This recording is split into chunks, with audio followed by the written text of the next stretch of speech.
Hello student, welcome back to our channel. তো বন্ধুরা, আমি তোমাদের জন্য নিয়ে আসলাম মাধ্যমিক 2026-এর কিছু গুরুত্বপূর্ণ এসিকিউ প্রশ্নপত্র। ভারত চ্যাপ্টার থেকেই 2 মার্কের এসিকিউ প্রশ্নপত্র, যেটা প্রাকৃতিক পরিবেশের ভূপ্রাকৃতিক বিভাগ ইউনিট থেকে নেওয়া। আশা করা যায় তোমরা যদি এখানকার প্রশ্নগুলো ঠিকভাবে রেডি করতে পারো, তাহলে পরীক্ষায় তোমরা ভালোভাবে লিখতে পারবে। এবং তোমরা যারা আমার এই চ্যানেলের নতুন, তোমরা আমার এই চ্যানেলে সাবস্ক্রাইব বাটন প্রেস করে অল বাটনটা প্রেস করে দিবে। তো চলো বেশি কথা না বলে ভিডিওটা শুরু করা যাক। হিমালয়ের উৎপত্তি কবে হয়েছে? হিমালয়ের উৎপত্তি ভূতাত্ত্বিক কালপুঞ্জি হিসেবে টারশিয়ারি যুগে, অর্থাৎ এখন থেকে প্রায় 6 থেকে 7 কোটি বছর আগে হিমালয়ের উত্থান শুরু হয় এবং সেই উত্থান পর্ব এখনও ঘটে চলেছে। নেক্সট প্রশ্ন, হিমালয় পর্বতমালাকে কি কি অঞ্চলে ভাগ করা যায়? হিমালয় পর্বতশ্রেণীর বিভাগসমূহ বলছে দৈর্ঘ্য বরাবর শ্রেণীবিভাগ। দৈর্ঘ্য বরাবর হিমালয়ের পর্বতমালাকে 3টি অঞ্চলে ভাগ করা যায়। এগুলি হলো পশ্চিম হিমালয়, মধ্য হিমালয় এবং পূর্ব হিমালয়। প্রস্থ বরাবর শ্রেণীবিভাগ। প্রস্থ বরাবর হিমালয় পর্বতমালাকে 4 ভাগে ভাগ করা যায়। এগুলি হলো ট্রান্স বা টেথিস হিমালয়, হিমাদ্রি হিমালয়, হিমাচল হিমালয় এবং শিবালিক হিমালয়। নেক্সট প্রশ্ন, শিবালিক পর্বত কোথায় অবস্থিত? শিবালিক পর্বতের অবস্থান হিমালয়ের যে 4টি সমান্তরাল পর্বতশ্রেণী আছে তার মধ্যে সবার দক্ষিণের অনুচ্চ পর্বত শ্রেণীটিকে বলা হয় শিবালিক পর্বত। এটি কাশ্মীরের পশ্চিম প্রান্ত থেকে প্রায় অবিচ্ছিন্নভাবে তিস্তা নদীর দুদিকের 40 থেকে 90 কিমি স্থান ছাড়া পূর্বে অরুণাচল প্রদেশ পর্যন্ত পূর্ব পশ্চিমে বিস্তৃত। হিমালয়ের 4টি পর্বতশ্রেণীর মধ্যে শিবালিকের উচ্চতা সবচেয়ে কম। শিবালিকের দক্ষিণে উত্তর ভারতের সমভূমি রয়েছে। নেক্সট প্রশ্ন, ট্রান্স হিমালয় কি? ইম্পর্টেন্ট প্রশ্ন একটা। ট্রান্স হিমালয় কি? হিমাদ্রি হিমালয়ের উত্তর সীমা থেকে তিব্বতের মালভূমি পর্যন্ত বিস্তৃত হিমালয়ের সবচেয়ে উত্তরের অংশকে ট্রান্স হিমালয় বা টেথিস হিমালয় বলে। উল্লেখযোগ্য পর্বতশ্রেণী এখানে রয়েছে জাস্কার, লাদাখ রেঞ্জ, কারাকোরাম পর্বতশ্রেণী, কৈলাস ইত্যাদি। নেক্সট, পূর্ব হিমালয়ের কয়েকটি পর্বতের নাম লিখো।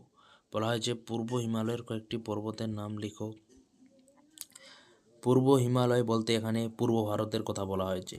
তো পূর্ব হিমালয়ের কয়েকটি পর্বত হলো অরুণাচল প্রদেশ এর পাটকই ও মিসপি পাহাড়, নাগাল্যান্ডের নাগা ও তুয়েনসাং পাহাড়, মণিপুরের মণিপুর পাহাড়, মিজোরামের মিজো পাহাড় প্রভৃতি।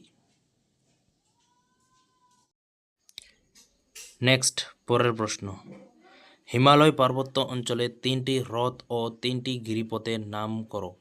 হিমালয় পার্বত্য অঞ্চলের হ্রদসমূহ। হিমালয় পার্বত্য অঞ্চলের 3টি হ্রদ হলো কুমায়ুন অঞ্চলের নৈনিতাল, কাশ্মীর উপত্যকার উলার ও ডাল হ্রদ। নেক্সট, হিমালয় পার্বত্য অঞ্চলের 3টি গিরিপথ সমূহ হলো হিমালয় পার্বত্য অঞ্চলের 3টি গিরিপথ হলো জম্মু কাশ্মীরের বানিহাল, হিমাচল প্রদেশের বারালাচালা, সিকিমের নাথুলা। নেক্সট, 7 দাগের প্রশ্ন, ব্যাকওয়াটার্স কি? ব্যাকওয়াটার্স কি? একটা ইম্পর্টেন্ট প্রশ্ন, পরীক্ষা আসার চান্স আছে। ব্যাকওয়াটার্স কি? কেরল রাজ্যের মালাবার উপকূলে বহু উপহ্রদ বা লেগুন আছে। এগুলি সাগরের সঙ্গে আংশিক যুক্ত, তবে সমুদ্র তরঙ্গে এগুলি প্রভাবিত হয় না। এদের ব্যাকওয়াটার্স বলা হয়। এগুলির স্থানীয় নাম কয়াল। এগুলির স্থানীয় নাম কয়াল। এই টাইপের প্রশ্ন এমসিকিউ আসে যে এগুলির স্থানীয় নাম কি? কয়াল। উদাহরণ ভেম্বনাথ, অষ্টমুদি, পণমুদি প্রভৃতি। নেক্সট প্রশ্ন, কাশ্মীর উপত্যকাকে প্রাচ্যের নন্দকানন বা ভূস্বর্গ বলা হয় কেন? এই প্রশ্নটা খুবই ইম্পর্টেন্ট একটা প্রশ্ন। তো দেখে নি, কাশ্মীর উপত্যকাকে প্রাচ্যের নন্দকানন বা ভূস্বর্গ বলার কারণ হলো যে পীরপাঞ্জাল ও জাস্কর হিমগিরি পর্বতশ্রেণী বেষ্টিত কাশ্মীর উপত্যকার প্রাকৃতিক ভূদৃশ্য মনোরম ও নয়নাভিরাম। তুষারবৃত্ত সূর্য পর্বতশৃঙ্গ, খরস্রোতা নদী, হ্রদ, গিরিপথ, হিমবাহের উপস্থিতি, মনোরম জলবায়ু প্রভৃতি পর্যটকদের ভীষণভাবে কী করে আকৃষ্ট করে। এসবের কারণে এই উপত্যকাকে প্রাচ্যের নন্দকানন বা ভূস্বর্গও বলে। নেক্সট প্রশ্ন, কাশ্মীর হিমালয়ের পর্বতগুলির নাম লেখো। কাশ্মীর হিমালয়ের পর্বতগুলির নামগুলি লেখো। কাশ্মীর হিমালয়ের পর্বতসমূহগুলি হলো: কাশ্মীর হিমালয়ের দক্ষিণ থেকে উত্তরে পরপর 5টি পর্বতশ্রেণী পূর্ব থেকে পশ্চিমে বিস্তৃত হয়েছে। এগুলি হলো শিবালিক, পীরপাঞ্জাল, জাস্কার, লাদাখ এবং কারাকোরাম। এবারে হলো শিবালিক, পীরপাঞ্জাল, জাস্কার, লাদাখ এবং কারাকোরাম। নেক্সট প্রশ্ন, দুন বলতে কি বোঝো?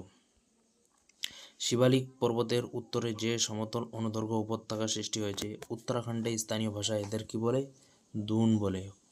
এই উপত্যকাগুলি সাধারণত নদীগুলি দ্বারা গঠিত হয় এবং এগুলি খুবই উর্বর ও সুন্দর হয়ে থাকে। দুনের উৎপত্তি কিভাবে হয় দেখে নাও। শিবালিকের উত্থানের ফলে হিমাদ্রি ও হিমাচল থেকে আগত নদীগুলি থেকে রুদ্ধ হয়ে হ্রদ সৃষ্টি করে এবং ক্ষয়িত পদার্থ জমা হতে থাকে। পরে নদীগুলি শিবালিক কেটে দক্ষিণে প্রবাহিত হলে এদের জল সরে গিয়ে প্রশস্ত সমভূমি গঠন করে। কয়েকটি দুনের উদাহরণ হলো: দেশের বৃহত্তম দুন হলো দেরাদুন। এটি প্রায় 75 থেকে দীর্ঘ এবং 15 থেকে 20 কিমি চওড়া। তো বন্ধুরা, আজকে এটুকুই। দেখা হবে আবার পরের ভিডিওতে। তো টাটা, বাই বাই।